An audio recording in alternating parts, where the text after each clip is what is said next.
Hi there! Did you know that coughing is an important reflex that helps protect your airways and lungs against irritants? Coughing can propel air and particles out of your lungs and throat at speed close to 50 miles per hour. Occasional coughing is normal as it helps clear your throat and airways of germs, mucus, and dust. A cough is a spontaneous reflex when things such as mucus, germs, or dust irritate your throat and airways. Your body automatically responds by coughing. Similar to the other reflexes such as sneezing or blinking, coughing helps protect your body. A cough is your body's way of responding when something irritates your throats or airways.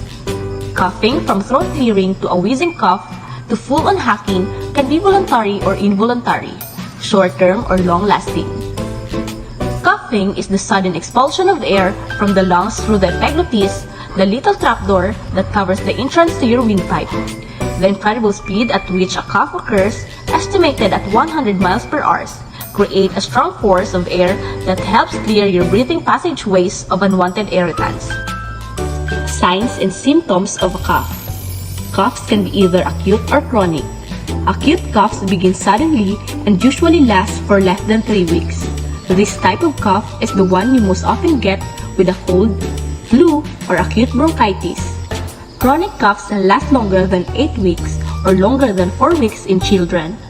A chronic cough can wake you up at night when you are sleeping and lead to fatigue.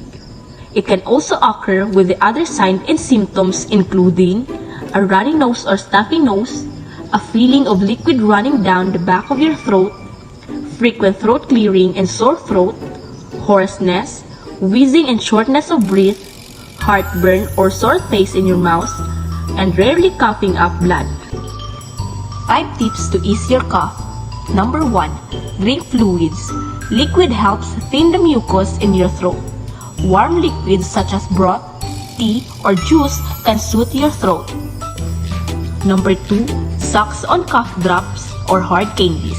They may ease a dry cough and soothe an irritated throat. Number 3. Consider taking honey. A teaspoon of honey may help loosen a cough. Don't give honey to children younger than 1 year old because honey can contain bacteria that is harmful to infants. Number 4. Moisturize the air. Use a cool mist humidifier or take a steamy shower.